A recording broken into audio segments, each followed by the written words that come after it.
great movies are also great to review. It's kind of like having a really great meal where it's like you start on, you're like, oh, wow, these mashed potatoes are really good. And then it's like, oh, but this gravy is amazing with the mashed potatoes. Oh, my God, the turkey with it is incredible. Like, everything is working on every level.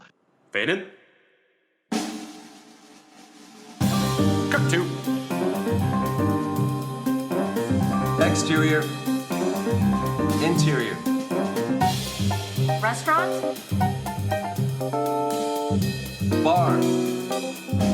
Club. Day. Night. Action.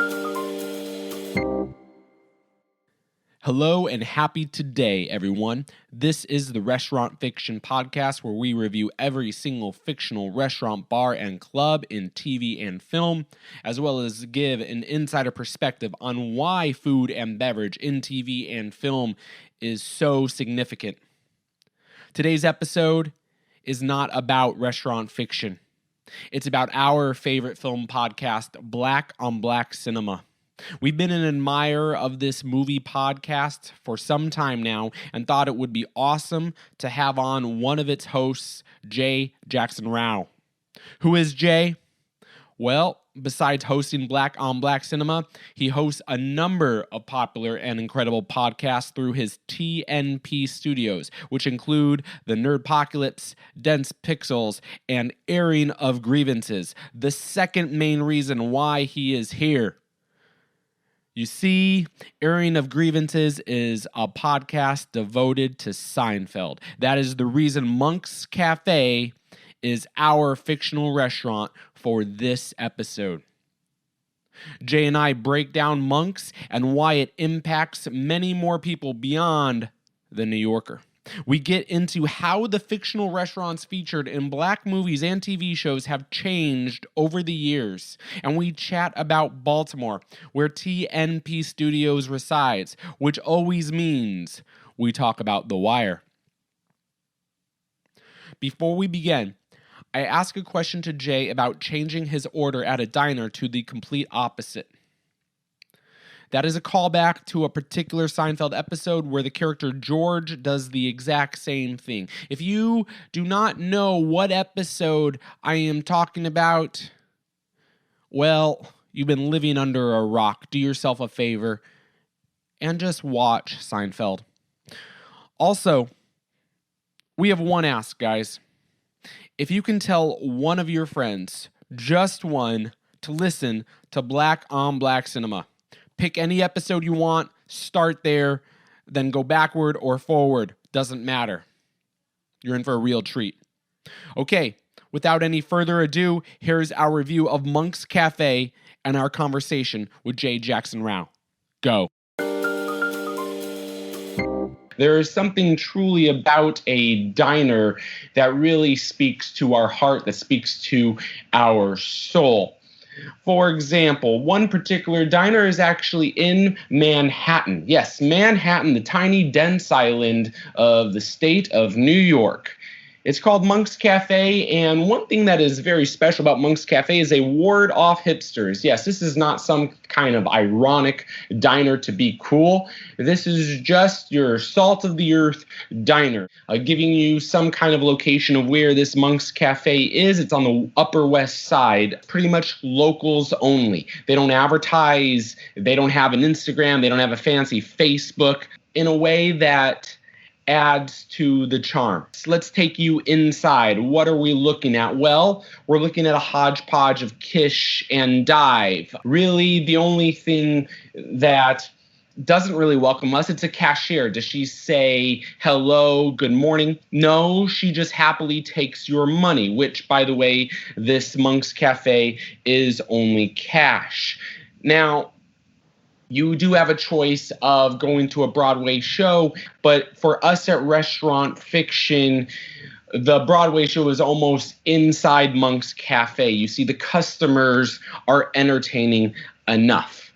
All right, let's get to the food. So the food, guess what? Nothing special. No. You put your order into the waiter or waitress, then the line cook, he takes your ticket, he scoops the tuna on 2 pieces of rye toast, he grabs a handful of fries. Luckily, he does wear, in these times right now, he does wear a glove, so don't worry about that, and a face mask. He puts it on a plate. He doesn't dress up the plate with any accoutrements or garnishes. No, and he rings a bell and order is up. There is almost a decorum of how to eat at Monk's. And what is that decorum? You can grab the menu just to be polite, but really with confidence, know what you're already going to want, like already going to order. I mean, even if you don't, just assume that you do.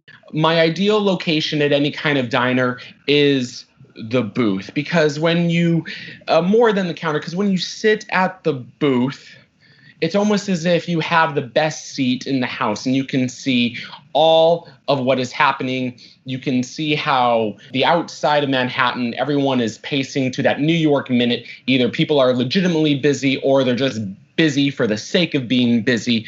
But really, once you're in this booth, it's almost as if time is frozen, where you don't really talk about anything meaningful. You kind of just talk about nothing.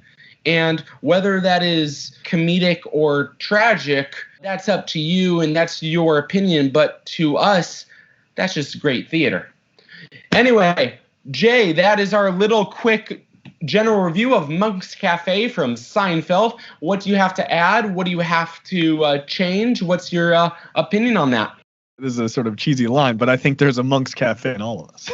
So, Monk's is interesting because Monk's, like every great restaurant or bar in a movie or a television show, it's a character in and of itself. Monk's is where the silliest of conversations happen, and they're conversations that I can 100% relate to. Some of them I've practically had with my best friend, who I do a show with. It's a life of its own. It has its own set of characters that exist solely there on the show. They don't ever show up anywhere else. It's sort of like the fifth wheel of that 4-person main cast. To truly be a fan of Seinfeld and a fan of diners in general, I think you have to be willing to have meandering conversations that seemingly don't mean anything. Where you finish the conversation, you go, what were we even talking about? Yeah, it doesn't even matter. It's small talk taken to its logical extreme, which small talk is about nothing. Somehow getting in depth about absolutely nothing is much more rewarding than small talk ever could be. I don't think I gravitated towards that show and the idea of Monk's Cafe because it was a new concept to me. I think it just captured a concept that I was already living. And it was like, oh, that's something I recognize. It was more about seeing myself in that environment than finding that environment anew. We all want to assume that we're saying things that are groundbreaking or really interesting to talk about. But I argue probably 80% of the time, you're not talking about anything.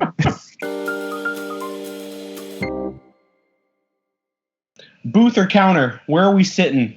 If I'm going to have a conversation about nothing, I don't want to then be distracted by other conversations of nothing sitting at a counter. If I am alone, then I will sit at a counter reluctantly, but probably eating while looking at my phone. But if I'm with anyone else, we're going booth all the way.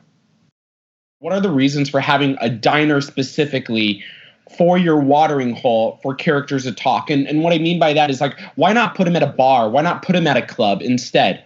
From my perspective, it's because it's the everyman place. Diners are more accessible than a bar is to everyone because not everyone drinks, but everyone eats. So I think by having them at a diner, it allows them to just appeal to everybody, because that's the whole point. It's not really about them appealing to any one demographic, which I think is part of the reason the show is so popular.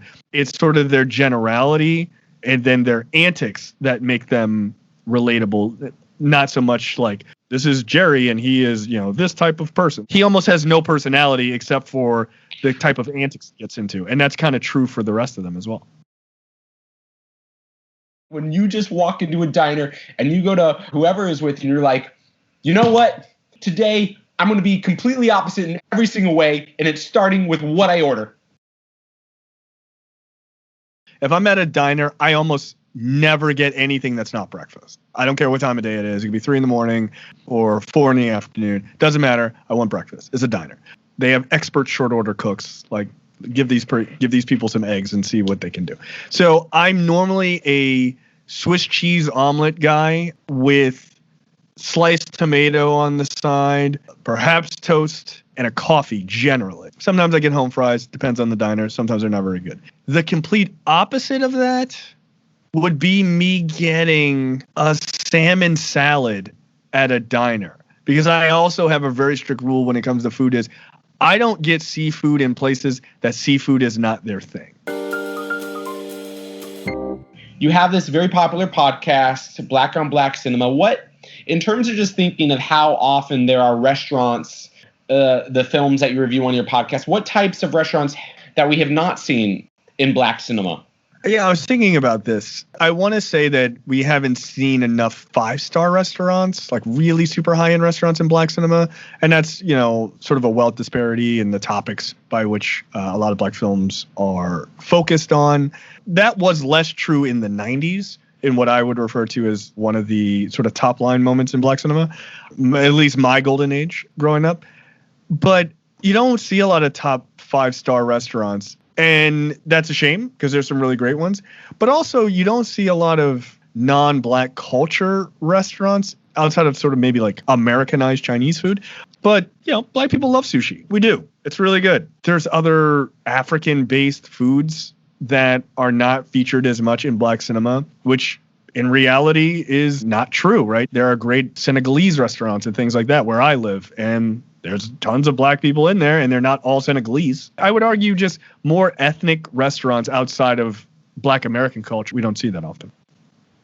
There was actually a better portrayal of restaurants in Black cinema in the 90s? I would argue there was more variety. If you go back sort of into the 90s, a lot of movies were Black people doing really well, right? The economy was doing pretty well. So it's reflected in our cinema, right? So you see movies with a lot of like Black lawyers and like high level executives and things like Boomerang and things like that were really hard focused on Black people at like really upper echelon parts of society. And that was like a really consistent theme for a while. And those were all Black starring films and made by Black directors and written by Black writers. They really wanted to show Black people really doing well. And Black people were doing much better than they are today, for instance. They showed them at 5-star restaurants. They showed them eating sushi. They showed them doing a lot of things that were not, quote unquote, stereotypical of films of an earlier date, which were, you're eating at fast food places or small barbecue places and things like that, which are far more associated with Black culture than the other restaurants. What makes or breaks a film for you, Jay? Writing. I am a huge nerd, but sometimes I feel like with nerd films, like Marvel films and things like that, people really love the action and the spectacle, and that's great. I do too. But if the writing is bad, I really, really notice. What I mean by that, and that's really a generic way of saying dialogue between characters, do they sound real? Like, do they sound like human beings, or do they sound very much manufactured?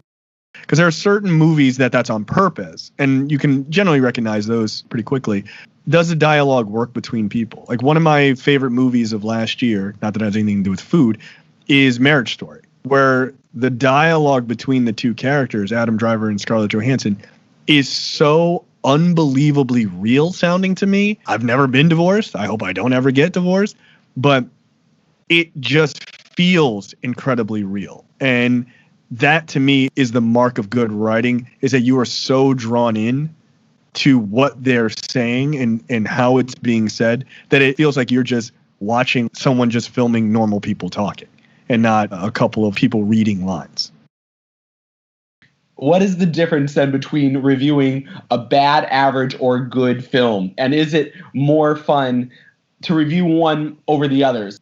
The bad one is definitely more fun. What are your reasons? Sometimes we want to have really in-depth conversations about race and equity and what is the Black experience in America, and, our anger towards it, or, our joy towards it, or what have you. But sometimes you just want to tear a bad thing apart. And part of that is because It's just sometimes it's fun to poke fun at just the ridiculousness of it all. You're just thinking to yourself, I can't believe someone thought that this works on camera. Did they watch this before they put it out? Like, that's crazy. The wackadoo dialogue, the really wacky circumstances. There's a movie that we reviewed. It was a Tyler Perry movie. And there's a woman who, in the end sequence, she attacks this couple on a boat. Okay. How does she get on the boat? You didn't really explain that. They're in the middle of the ocean, I guess. But she just appears on the boat. Okay, maybe she's stowed away. Maybe she's got like a cigarette boat and she chased it down. Whatever. Okay, I'm okay to suspend disbelief. It's fine, right? But then she gets knocked off the boat. And they show her get knocked off the boat. And then she shows up again. How fast is she swimming? The boat is not anchored. The boat is moving. So it's just funny things like that I'm always amazed in like big productions that those things kind of slip through the cracks. Great movies are also great to review, especially if they have real meat there, right? Not just, wow, this is a great performance, but there's like real themes, depth to the characters and things like that, where you really get to dig in, right? It's kind of like having a really great meal where it's like you start on, you're like, oh, wow, these mashed potatoes are really good. And then it's like, oh, but this gravy is amazing with the mashed potatoes. Oh my God, the turkey with it is incredible. Like everything is working on every level. So it just deepens how much you are enjoying the meal. We reviewed Spike Lee's The Five Bloods. Every element of this movie is just one layer after another of just great work. And it just is. The acting is fantastic. The writing is fantastic. The characters are unique and interesting. The topic is unique and interesting. You don't see movies about Black Vietnam vets and their experience during the civil rights movement while they were over there and finding out King was killed while they're still in Vietnam and things like that. Everything was just deeper and deeper, and it just made that meal that much better. And then you see symbolism of like current day politics and stuff like that, and it all coming full circle in the end. And that to me was like, this is exactly the type of great movie that people want to watch. The worst type of movies to review are middling movies where you're just like, why am I even here? You didn't care. I don't care. We could just move on. We've recorded half of an episode of a movie that we're set to review, and then we just stop in the middle and realize there's nothing to talk about, and it's not interesting for the audience. What's the movie you love and everyone else hates? That we've reviewed, or movies in general? Both.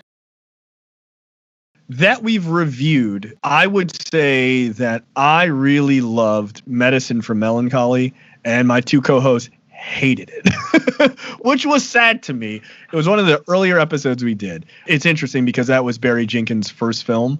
If folks don't know who Barry Jenkins is, he's the guy who directed Moonlight, which we all loved. As a generality, a movie that I love that almost seemingly no one likes is Under the Skin, which is starring Scarlett Johansson, where she plays sort of an alien who kind of tricks men into coming along with her because they're attracted to her, and then she basically kills them in this very weird alien thing. The film is very indie and very weird, I will happily admit. It's definitely not for everyone. But to me, it has a lot more to do with how women are seen and ultimately the abuse that some women face, I guess all women to some degree, face at the hands of men, even women not of this world. It's sort of the ultimate guest in a society sort of perspective, and this character still suffers. If you've never seen Under the Skin and you're really into indie movies and like super interesting things, yeah, check it out. But everyone hates it. but me, apparently. How did you find your voice as a podcaster, as a creative, and how would you describe your voice? Our show is just a reflection of us. The conversations that you hear on those shows, it's just us reviewing movies, but these are literally the conversations the three of us have had in person. We don't talk a different way. We don't put on a certain affect or viewpoint or anything like that for the show. Like, it's just us. And It's a completely unfiltered version of us, which I don't think we even know how to not do that. But as far as sort of finding our voice, originally the idea for the show was a black version of How Did This Get Made, which was like us reviewing crazy, terrible black movies, and that would be our thing. And then soon after doing the first couple episodes, it was like, why don't we try to do something that's tackling an issue that we don't see often, which is just black films only as a generality, right? And there was just nothing else. I think there's a few podcasts like it now, but there was just nothing else like it at the time. It was just trying to do something that we hadn't seen before. But I think we just found our voice by just being honest. What's the dish that takes you back to your childhood? Baked macaroni and cheese. I think I would get my black card taken if I didn't say that. It also happens to be true. Is this boxed? Absolutely not boxed. Oh my God. No, this is like homemade. This is macaroni and cheese that goes in the oven. I cannot stress that enough. This is not soupy. Like if you take a spoon to it, it does not fill in.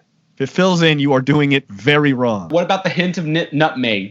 No, get out of here. No. The fanciest my mom ever got is she also used white pepper instead of black pepper so that it all looked very uniform. That was it. What characteristics make a bar or a restaurant have a Baltimore vibe? I mean, besides the ever so light smell of Old Bay, I feel like you got to have somebody working there with a Baltimore accent. For folks who are not from Baltimore or have never been to Baltimore, there are actually two Baltimore accents. There are oftentimes there's discussion of one, really, but there are actually two. And it's weird, but I'm going to make it about race for a minute. The Baltimore accents are literally divided based on race. White Baltimore and black Baltimore have two completely different accents, both equally ridiculous. If you don't have a person or persons who has either accent, then it's a problem.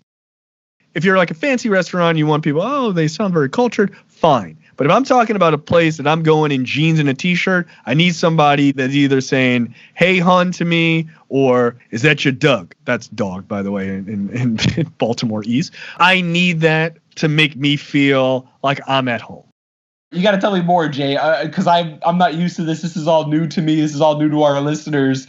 So, like, white Baltimore has, I have to imagine it has, like, roots in sort of English and maybe even Irish immigrants. The white Baltimore accent is sort of like beehive hairdos of the 50s. You can kind of see in your mind's eye what that would sound like. Hey, hon, how you doing? You know, that sort of very salt of the earth sort of accent. That's very white Baltimore. Black Baltimore is, instead of saying the word, I'm going to go to the store, instead of saying it like that, you emphasize certain letters longer than they need to be. So you would say, I'm going to the store, but there is a divide.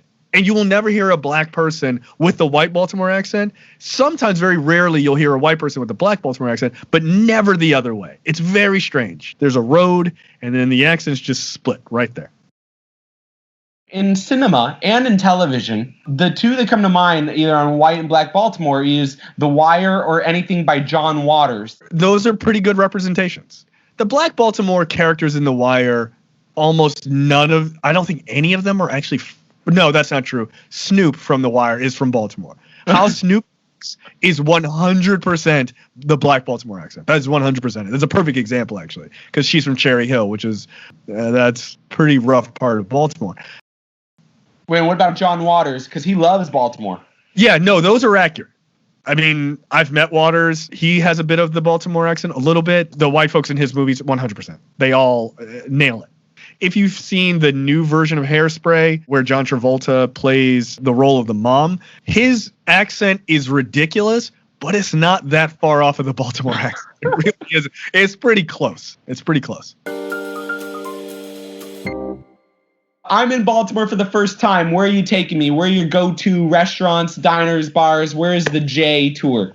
First, we go to the, I kid you not, this is serious.